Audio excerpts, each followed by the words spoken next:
Hello and welcome to another update video about AVAX. The AVAX chart saw today a rally into resistance. The resistance area was specified in the last video. Basically resistance, or you could even say a target area for this B wave there, which is part of this larger correction in an ABC structure. A wave down, B wave up, C wave down. We need to see how far the C wave goes.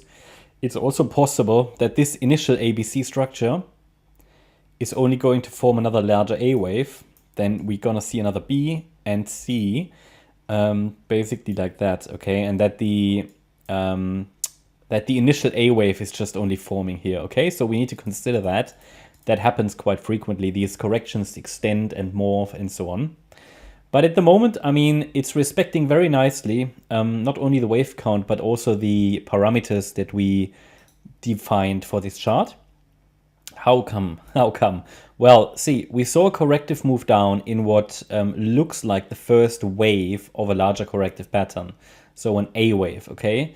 Then I highlighted to you, it seems likely that we see a B wave bounce from here, and I gave you the resistance area for yesterday. Yeah, I defined yesterday that resistance, ideally, resistance for the B wave is between $40.65 and $45.80. And that, yeah, it would be quite weak for a B wave to break down more directly, but that I would prefer to get into resistance, obviously, and then we can watch for a rejection there or some kind of a reaction. If not, then it could still be a B wave, and that's the problem, because B waves can easily overshoot. That's just, you know, they don't really have targets. We can only really define the ideal, let's say, the ideal levels that they should react to, but B waves can easily overshoot. There isn't really an invalidation point there. But for now, let's see. I mean, we have 3 waves up so far. We have an A wave up, a B wave down, overshooting B wave to the downside, and a C wave up that might get another high, okay, in this circle wave B. Certainly, I haven't got any confirmation that this larger C wave has started. I would need to see a break below the $33.45 level, which is yesterday's low, to suggest that the C wave is unfolding. Better would be a break below the red line at $31.30. And so far, you know, until the price gives me a clear impulse to the upside with a corrective pullback, I have to assume that we are now in this larger correction. Because even if we go higher, right, even if we go higher, an overshooting B wave could literally just extend a bit. It is possible, technically, that we get one more extension of this entire move that happened to the upside. But the pullback was so deep and so long in duration that it just seems to be more likely that we are now in this larger pullback, okay? Even if we get another high, I would look at $54 as first target, yeah. But for now, I just don't see clearly the setup for it. I don't see the clear setup. I mean, this was a setup, and anybody who wanted to could have put a position in here, and you are in profit now, congratulations. And if you want to speculate for one more high, you can just move up the stop loss to break even or below yesterday's low, you know.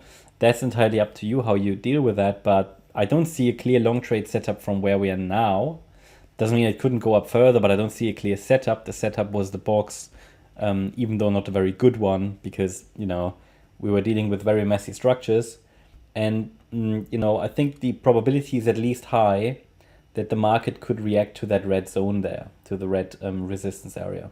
So let's see. I mean, that would probably happen today, tomorrow. We already have seen an initial reaction, but not really the rejection that you need to see to confirm that the C wave to the downside has started to unfold.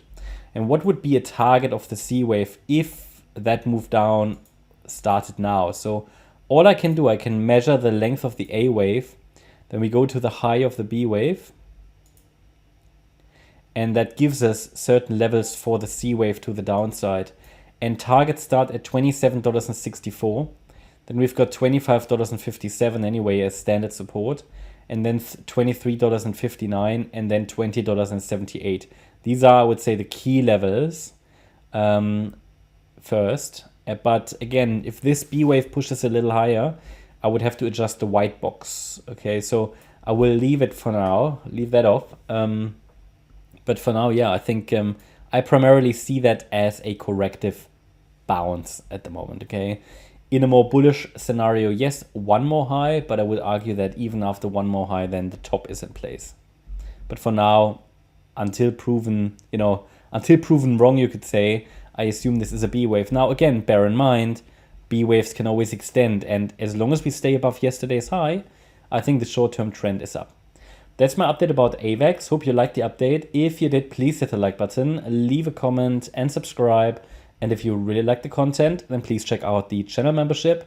Also, make sure that you follow us on Instagram and Twitter for additional content. Thanks a lot for watching. Bye-bye.